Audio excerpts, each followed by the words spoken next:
সকলকে স্বাগতম জানাচ্ছি আমার ইউটিউব চ্যানেলে। প্রিয় ভাইরা, আমার ইউটিউব চ্যানেলটিকে যদি আপনারা নতুন হয়ে থাকেন তাহলে অবশ্যই কমেন্ট করেন এবং আমার চ্যানেলে আপনারা সাবস্ক্রাইব করেন, শেয়ার করেন। আপনাদের এই উৎসাহ আমার ভিডিও বানাতে আরও উৎসাহ প্রদান করবেন।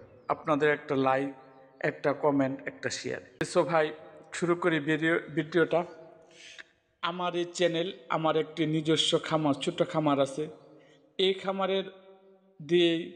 এই খামারের ভিডিওটাই আমি করি, অন্য কোনো খামারের না। ভাই, আজকে যে আলোচনাটা আপনাদের সাথে করব, সেই আলোচনা হলো ভেড়ার সংক্রামক রোগের টিকা প্রদান প্রসঙ্গে। ভাইয়েরা, ভেড়াকে কখন টিকা দিবেন? আসলে ভাইজান, আপনারা বলতে পারেন যে ভেড়ার রোগ না বলে হয়ই না। ভাই, আসলে ভেড়া তেমন রোগ হয় না।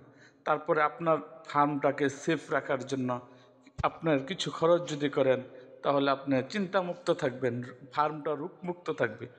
ভেড়ার সংক্রামক রোগের টিকা স্বাস্থ্যসম্মত পরিবেশে সুস্থ ভেড়ার জন্য, একথাইমা রোগের জন্য ভ্যাকসিন জন্মের ৩য় দিন প্রথম ডোজ এবং দ্বিতীয় ডোজ জন্মের 15 থেকে 20 দিন পরে দিতে হবে।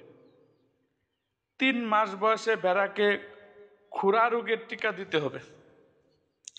4 মাস বয়সে পিপিআর রোগের ভ্যাকসিন দিতে হবে। আপনারা 4 মাস পরে পিপিআর রোগের ভ্যাকসিন দিবেন।